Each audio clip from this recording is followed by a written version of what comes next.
At last, Skarloey came to a signal box. The mountain was just ahead. Skarloey's driver got out to talk to the signalman. Yes, Rheneas came through here, said the signalman. He took the line through the mountain, but shortly after he was through, an avalanche blocked the track. Which means he's most likely stuck on the track that goes up and over the mountain, finished the driver. I wouldn't advise going up there, said the signalman. It's dangerous.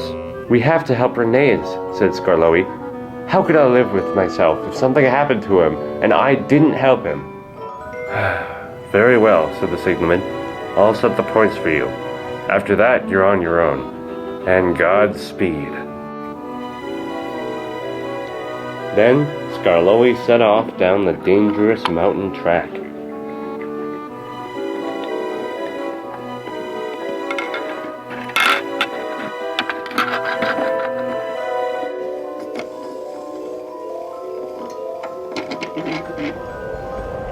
Skarloey chuffed up the steep mountain line, calling out for his friend.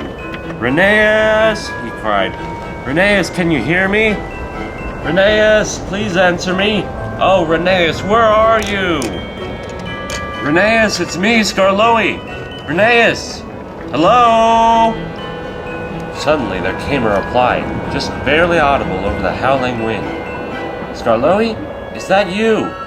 Rheneas, cried Skarloey, and he hurried forward. And there, just on the other side of the summit, was Rheneas. Skarloey, said Rheneas. Oh, thank God you're here. I've been stuck in the snow. I can't get up the hill. Don't worry, Rheneas, said Skarloey. I'm gonna get you out of here, and then we're going home. Carefully, Skarloey chuffed down and buffered up to his friend. Come on, said Skarloey. Let's get you out of here. Skarloey began to heave with all his might. His old parts began to creak and groan with the strain. Oh, my aching wheels! Oh, my side rods! He cried. But at last, Skarloey pulled Rheneas free from the snow. But just as he did so, there was a crack and a bang, then a hiss. Skarloey tried to move, but he couldn't. Oh dear, said Skarloey. I think I've broken down, old friend. This may have been too much for me. Don't worry, said Rheneas. My wheels are free from the snow now. I'll take you home. And so Rheneas pushed Skarloey up and over to the other side of the mountain.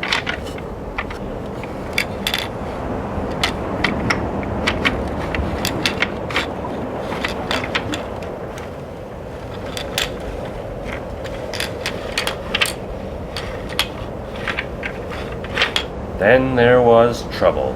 There came a rumbling from overhead, and suddenly a huge snow-covered boulder dislodged from the side of the mountain. Skarloey heard the boulder. That doesn't sound good, he said. Hurry, Rheneas!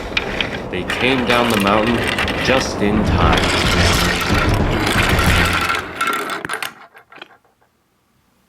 Meanwhile, several of the engines had gathered at the transfer yards. Oh dear, said Luke. Where could Skarloey be? I hope he's all right, said Sir Handel. And Rheneas, of course. Oh, I'm sure they're both fine, said Duke. Skarloey's never let us down before. He won't this time. He mustn't. Just then Rusty cried out. Look, he said. There they are. And there, chuffing down the line, were Skarloey and Rheneas. The engines cheered. Hooray, hooray, they shouted. They're back. Skarloey and Rheneas are back, safe and sound. Rheneas smiled. Thank you, old friend, he said, for coming and getting me. I would never leave you, said Skarloey, and I should be thanking you. You brought me home. What's all this commotion now? Came a voice. There on the platform stood Sir Richard Topham Hatt. What are you all doing out here? He said. The Christmas tree lighting is at the sheds. Poor Mighty Mac and Bertram are there by themselves. Sorry, sir, said Duke, but Rheneas ran into trouble on the mountain line, so Skarloey went out to look for him. They were taking a while, however, so all of us got worried and gathered here to wait for them. But now Skarloey and Rheneas are both back, completely fine. Ah, said Sir Richard. Well, I'm glad that they're both back safe and sound. Probably doesn't even mean that, snorted Peter Sam quietly, but not quietly enough. Duke had heard him. Peter Sam, he exclaimed. What a thing to say. What did he say? Said Freddie. The insolent scallywag is trying to insinuate that Sir Richard Topham Hatt is not pleased that Skarloey has returned. Why, no, I don't believe I have ever parleyed on terms. Have you? Peter Sam, said Luke. Why on earth would you say such a thing? Peter Sam paused.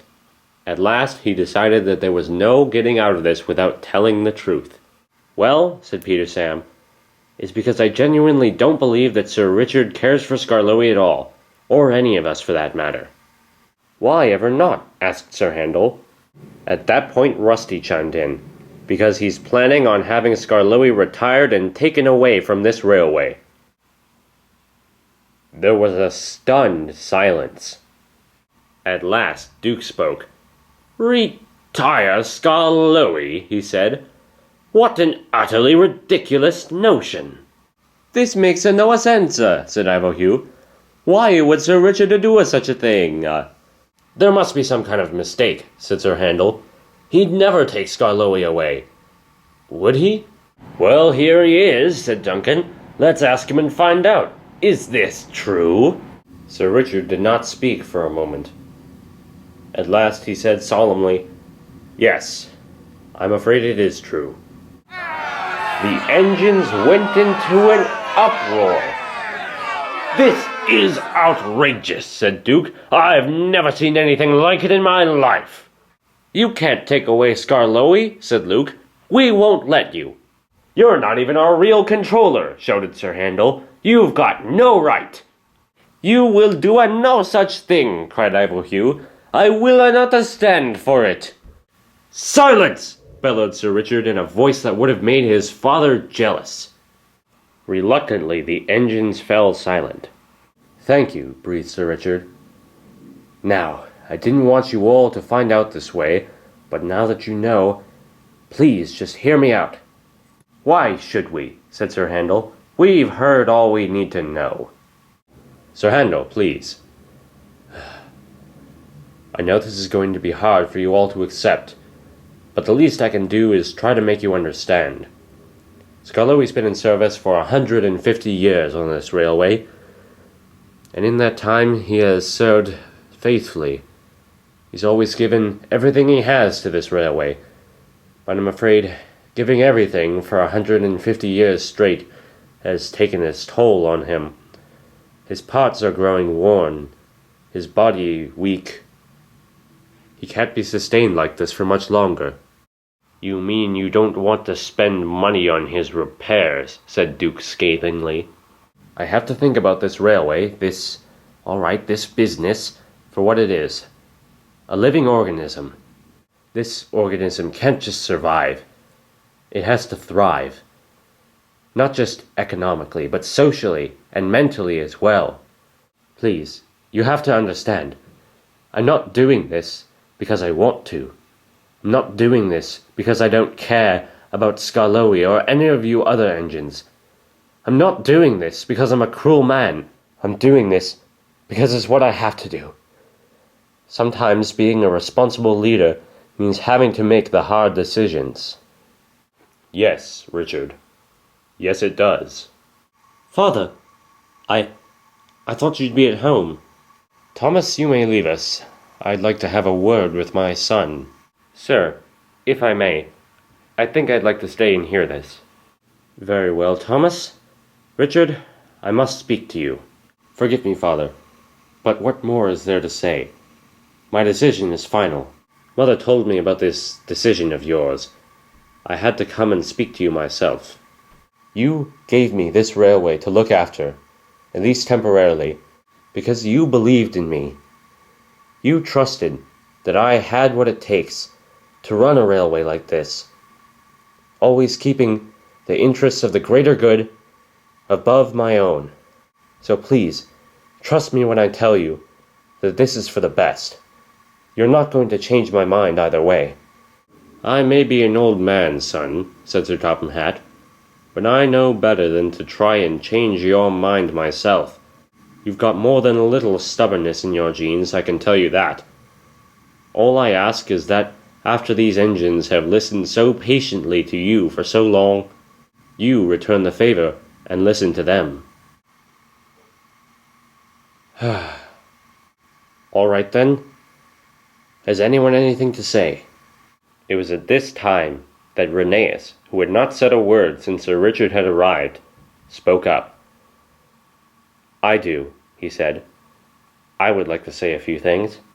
All right then, said Sir Richard. Let us hear what you have to say. Rheneas began. You said this railway was like a living organism, a lot of little parts working together for something bigger. Well, you were wrong. You almost had it, but you were still wrong. This railway isn't just one organism, it's a building. All of these little parts come together to tower upwards towards the sky, and we're ever growing, ever expanding, trying to get somewhere better. We're not like a plant, where you can just cut off the dead leaves when they turn old and brown. We're a structure. And if you take one part away from that structure, the whole thing falls apart. You think that taking away something old is going to make the new better. But you can't think like that. We're bonded more closely than that. Tonight, I witnessed firsthand those ties. Skarloey risked his life to come and save me, because he knew I was in danger. And for that I'll be forever grateful. Just as I've always been grateful to Skarloey, and to all of these engines, for being there for me, and for each other, for always looking out for each other, and putting each other's interests above their own. For all his flaws, if there was one thing that even Mr. Percival understood, it was what we are, a family. And that's what family means. Looking out for each other. If you hurt one of us, you hurt all of us. We look after our own. And if you take Skarloey away, those bonds that took years, yes, a century and a half to develop, then you'll shatter what we've become, what we are, what we always have been, and what we will be. Tears began welling up in Rheneas' eyes. Please, he said, I beg you, don't do this. Silence fell.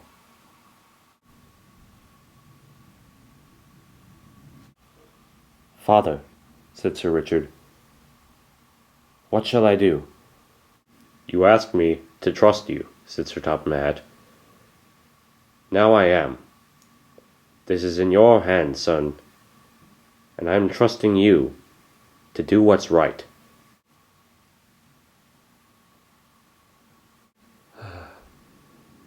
What have I done? I'd forgotten what it feels like to love, to be loved. How could I have not thought of Mother, of Charles and Emily, of you, Father? I'd forgotten that I was not the only one who could feel that kind of love. And I see it now.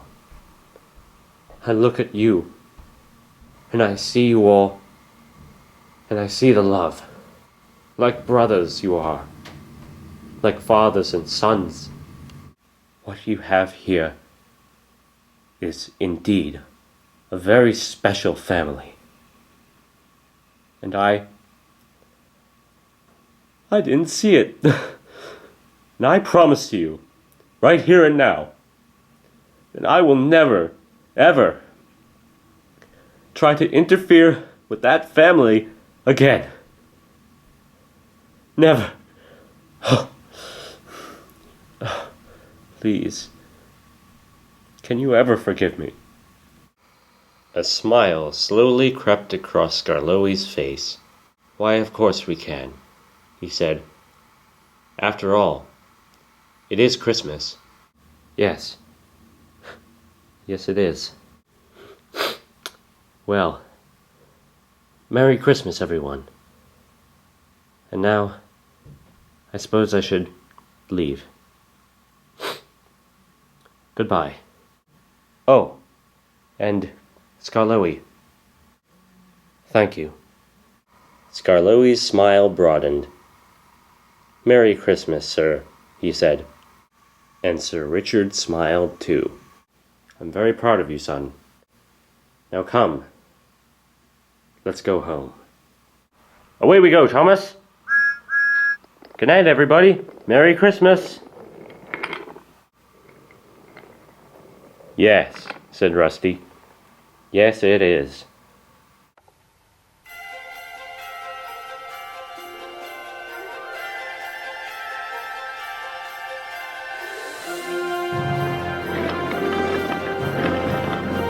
True to his word, Sir Richard Topham Hatt would never again repeat this scenario in any way, shape, or form.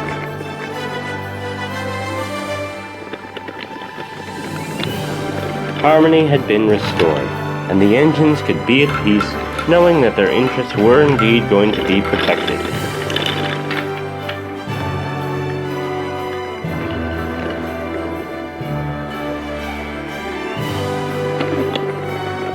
Skarloey was out of harm's way, and his family took comfort in knowing that it was going to stay that way. Skarloey had served the railway for almost 150 years, and as Christmas Day came and went, Skarloey and the rest of the engines could only hope that he would continue to serve for many, many more.